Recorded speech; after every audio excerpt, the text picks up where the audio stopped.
আজকে খুব সহজ পদ্ধতিতে করে দেখাবো লইট্টা মাছের একটা রেসিপি। হ্যালো এভরিওয়ান, ডেজি ব্লকে সবাইকে স্বাগতম। সবাই কেমন আছেন?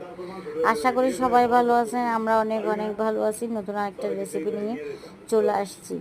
অনেকে কাঁঠাল খায় কিন্তু কাঁঠালের বিচিগুলো ফেলে দেয়। এই কাঁঠালের বিচি দিয়ে খুব সহজে আপনারা বাসায় তৈরি করে নিতে পারবেন সহজ একটা রেসিপি। এর মধ্যে আমি লইট্টা মাছগুলো ধুয়ে একটু পরিষ্কার করে নিলাম। নেওয়ার পরে কয়েকটা কাঁচা লঙ্কা, টমেটো, এর মধ্যে পেঁয়াজ কুচি দিয়ে দিলাম।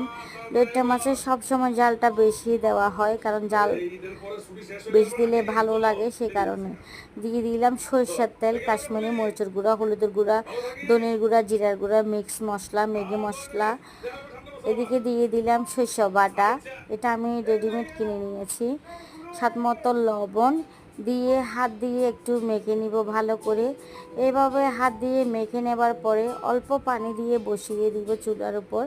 আপনারা এভাবে লইট্টা মাছটা একবার রান্না করে দেখবেন কাঁঠাল বিচি দিয়ে। ফেলে দেওয়া জিনিসকে কিভাবে রান্না করতে হয় এই প্রসেসটা ফলো করে বাসায় ট্রাই করবেন। আর রেসিপিটা কেমন হয়েছে অবশ্যই কমেন্ট করে জানাবেন। কথা বলতে বলতে বিদায় নিচ্ছি।